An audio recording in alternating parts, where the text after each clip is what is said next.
Hey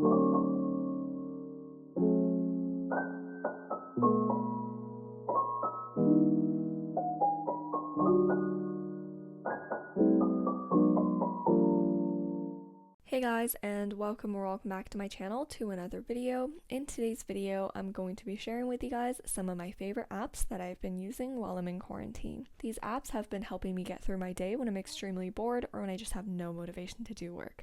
So I thought I'd share some of these with you guys. And just one thing before we get started, this video is kindly sponsored by Surfshark, a secure VPN that encrypts your online data to help you stay private and protected. I will talk more about them later on during this video, and let's get started. So the first app that I downloaded in quarantine was TikTok, and I think we all know this, but here's my little story on it.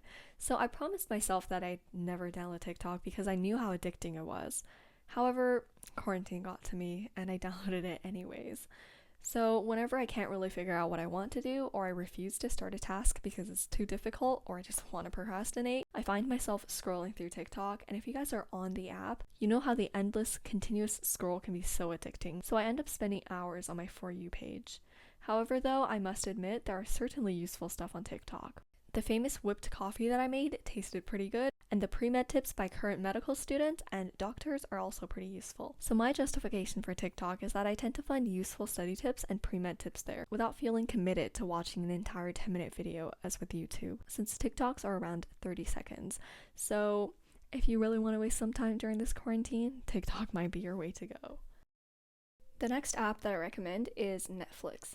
Again, pretty generic, but if you've been contemplating about whether or not to get Netflix, now may just be the best time since we're all in quarantine and we don't really have too much that we can do. So watching Netflix, that being K-dramas, documentaries, movies, can really save you from being bored. Also now with the Netflix Party Chrome extension, you can watch some of your favorite shows with your friends, and it's pretty cool because if one person pauses the movie, it stops for everyone, so it's another one of those things you can do to stay in touch with your friends during quarantine. However, one thing that's pretty annoying with Netflix, at least for me, especially coming from Canada, is the fact that some shows are only exclusive to specific regions, and a lot of shows that I wanted to watch were exclusive to American Netflix. However, I was able to work my way around that with this VPN app called Surfshark. So with that, you're able to access all of these shows that are exclusive to specific regions. For instance, with the app, I was able to watch this really cool documentary that I've been wanting to watch and I saw on the internet a couple times, and it's called The Impossible Flight, where two pilots try to fly around the world relying solely on the power of the sun rather than fuel. And normally that is only exclusive to US Netflix. But of course, the app does a lot more than just helping you access your favorite Netflix show. It also protects your information when you're sharing a public network, and it also helps you automatically block ads so your pages can load faster.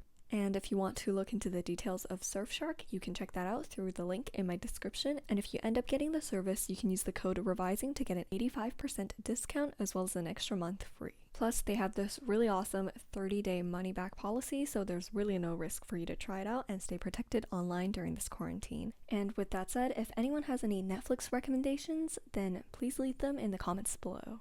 This next app is called Adorable Home. It's pretty cool and aesthetic. I recently downloaded it when I was looking for the quote-unquote chill and relaxing app to play when I'm trying to wind down in the evening. So essentially the idea behind it is that you move into a new home with your partner, and then all of these cats come along to your place and you just receive love from them. And love is the currency in the app, where you can then use to buy furniture, food, upgrade your home, etc. In addition, you can prepare a bento box for your partner as he or she will grab that when they go to work, which I thought was quite unique, and the graphics and the designs are extremely aesthetic, which is definitely something I look for when I'm trying to play these kind of games. And overall, the app just gives off this really nice and happy vibe, which I really like.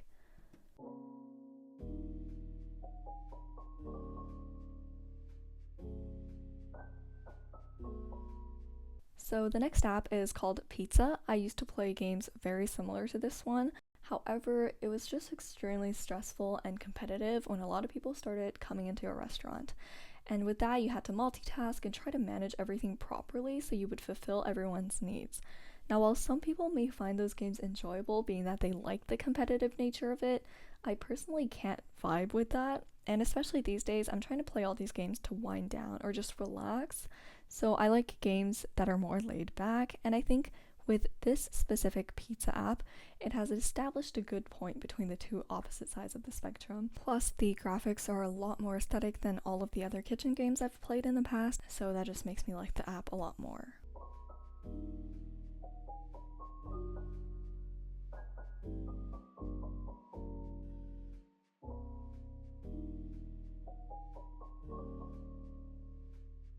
Lastly, I had to include this productivity app, as I know most of us are at least trying to do a little bit of work every now and then. So this app was introduced to me by a friend, and the app is called Focus To Do. And I think I've talked about it multiple times on my Instagram story. The core of the app is that you're able to make to-do lists and categorize them by different subjects.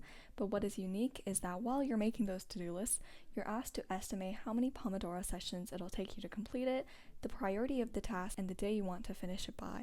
And just by simply thinking through those questions, it'll allow you to realize what's important and what's not and help you better manage your time. Personally, my Pomodoro sessions are set to 25 minutes followed by a 5-minute break.